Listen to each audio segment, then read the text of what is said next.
Callum McIntyre. Well, Callum, congratulations. 6 wins on the bounce. That's the first time since 2013 the club's done that. Really pleased. Good start. Pleased with tonight's result. Tough place to come. Always going to be a difficult test. I remember the home game, feeling like there was a lot on it in the build-up, with obviously losing on the opening day, losing the first home game, and it felt tonight with the run that we're on, with the really pleasing performances and results, and Radcliffe having some decent results recently as well. You felt like it'd be a really tough test, and it was. First half, didn't think we showed the best version of ourselves. Second half, thought we were excellent. Came out with what was an excellent result. To have again scored goals, had chances, created chances, different types of chances. I'm really pleased with the clean sheet that we've got to be pleased this evening. And another goal just before half time. It's the perfect time to score, isn't it? Yeah, I think I was frustrated with the first half in some aspects. I thought we were really workmanlike, and we'll always get that from this group, but we need to be a little bit smarter. So we tweaked how we press the ball at half time to be a little bit more aggressive. You think about the build up to the second goal as a bit more of an aggressive press, committing bodies and just having a bit of structure to doing that, rather almost too honest in the first half around wanting to match runners and trap runners.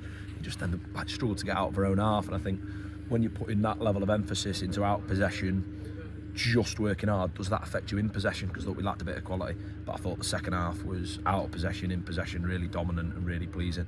And like you say, it's nice to have that run. The message I want to get across, and I'm sorry if I sound negative, but at some point we'll have a difficult game, 2 games. It's just the same group of players that backed by an unbelievable following today and got recognised for that, and have put some real effort in the 2, 3, 4, 5, 6 games, wherever you want to draw your line. I draw it a little bit further back, by the way. I think we've been good for a spell.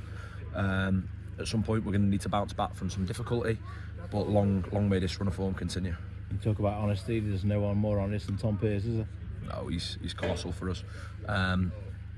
You'll notice Tom, if ever he's not in the team, I think what he brings out of possession at the front of business, how much he commits, the distance he covers, and then he's just a focal point. And I didn't think we helped him in the first half, that we had bodies too far away, that we weren't quite sure if we were going to commit midfielders closer to him. The other forwards, should they be going behind him? No, we wanted to try and get some control by working into Tom, and I thought we did that really well in the second half. And a lot of really pleasing individual performances. I think Jimmy Storer's been excellent. I think slotted in really, really well. It's been a good acquisition. Dan Mooney did really well again, coming off the bench, and it's the same names that we take for granted. How good has Det Week's been, Kev Roberts been, everyone along that back line. I could just talk about 16 names. I'm just being careful to not do that. You're trying to pick out an individual and I'm giving you 16 of them. But we've got to be really pleased with the level of performance, but just especially the results this time of year. And a clean sheet as well. Yeah, and we pride ourselves on that. If I had to be really picky, that's what you'd be frustrated at. Certainly the Buxton game, Scarborough, because I think we've got a really settled defensive unit that, by the way, includes Ben Pollock, includes Jordan Hunter, those numbers that have done really, really well for us. So we've got to be absolutely delighted with the clean sheet's a bit of recognition for what they've done. It's just a really good place to be in. There's a good atmosphere at the moment, good atmosphere in the changing room. Would you believe managing a football club is easier and is more enjoyable when we're winning games? Shock, headline, breaking news. So we've got to be really pleased with where we're at the moment. Well, enjoy being on top spot. Yeah, absolutely. Thank you. Thanks.